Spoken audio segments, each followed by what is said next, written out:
Vous achetez cette photographie très sombre, très noire d'un secteur bancaire que l'on pensait justement un petit peu sorti de l'ornière, à tel point d'ailleurs que les Américains habilement les ont laissés se refaire la cerise pour ensuite venir les taper et les faire payer. Et pas les faire payer quand ils étaient mal, les faire payer quand ils étaient mieux. Et là, Gaël Giraud nous explique que ça n'est pas ce que l'on croit et que finalement nous sommes face à quelque chose de beaucoup, beaucoup plus fragile.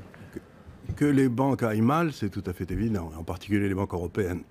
On le sait. Mais aille mal jusqu'à se trouver à des niveaux de fragilité qui sont systémiques ? Oui, bien sûr. Vous en avez à peu près 70% qui sont en état de quasi-faillite. C'est-à-dire qui sont, si vous regardiez les vieux ratios qu'une banque ne doit pas prêter plus de 12 fois ses fonds propres, puisque ça lui permettait de résister à 2 récessions de suite, aujourd'hui, vous avez toute une série de banques qui ont des fonds propres qui sont à 30.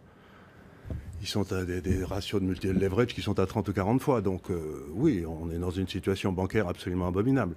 La seule chose que... Comment vous pouvez savoir tout ça alors que visiblement même les autorités prudentielles manquent d'éléments palpables pour pouvoir en attester la réalité ?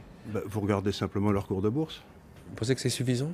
Elles ont perdu à peu près les 3/4 depuis 7 à 8 ans. Donc quand quelque chose perd de 3/4, c'est que les gens qui savent à l'intérieur, on n'achète pas beaucoup. Et pourtant, elles étaient grosses dans les indices. Avec toute la gestion indicielle, elles auraient dû monter. Or, les cours des financières se sont écroulés en Europe. Si les cours des financières s'écroulent, c'est qu'en général, l'affaire ne va pas bien. Non, enfin, ça me paraît à peu près raisonnable. Ce qui signifie que cette question que l'on posait un peu sous forme de provocation ce matin avec Stéphane Soumier a une forme de fondement. Est-ce que nous sommes devant une nouvelle crise telle que celle que nous avons pu connaître, née aux États-Unis en 2008, puis qui cette fois-ci pourrait naître de bien des endroits différents, y compris du secteur bancaire européen ? Mais écoutez... Il faut peut-être... Est-ce qu'on peut faire un pas en arrière ? Alors, un pas en arrière, et puis on fera réagir Henri Pijac, qui est très calme depuis le début de cette émission, pour voir si il achète l'idée d'une pensée nouvelle, et ça, on a tous envie d'y croire, ou alors celle d'une terrible réalité sur le secteur bancaire qui ne serait pas connue de tous. Il faut revenir un petit peu en arrière. Moi, j'ai fait toute ma carrière dans un monde où l'argent était au centre du système, la création d'argent par le crédit, ça se diffusait dans l'économie réelle. Et puis quand vous passiez dans l'économie réelle, au bord de l'économie réelle, vous aviez le prix des actifs. S'il restait suffisamment d'argent, une fois que l'argent avait été utilisé dans l'économie réelle, le prix des actifs montait. S'il n'y en avait pas, le prix des actifs baissait. Et donc le prix des actifs, c'était un peu un réservoir de liquidité qui servait à l'économie pour revenir à son équilibre. Oui, c'était un peu ça, c'est là-dessus que j'ai travaillé, c'est un modèle qui est vieux comme les rues. Il n'y a rien de bien nouveau là-dessus.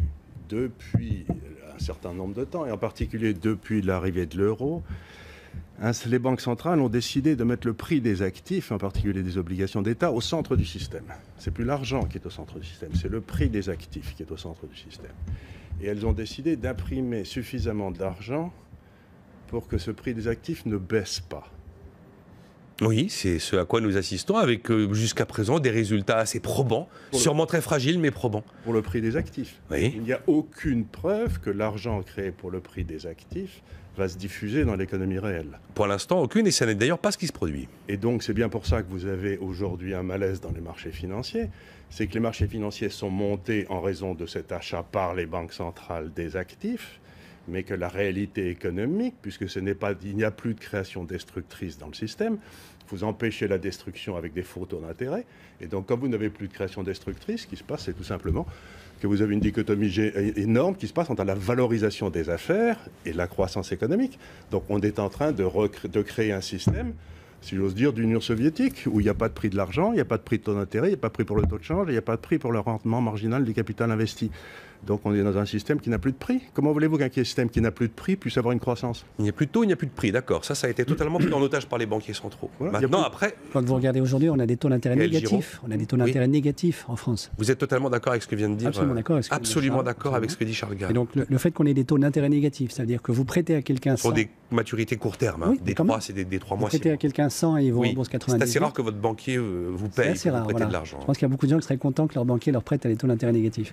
Ça dit qu'il y a quelque chose qui est complètement faux. La valorisation des actifs est une bulle complètement découplée de l'économie réelle. Et il va y avoir tôt ou tard une correction, ça c'est évident.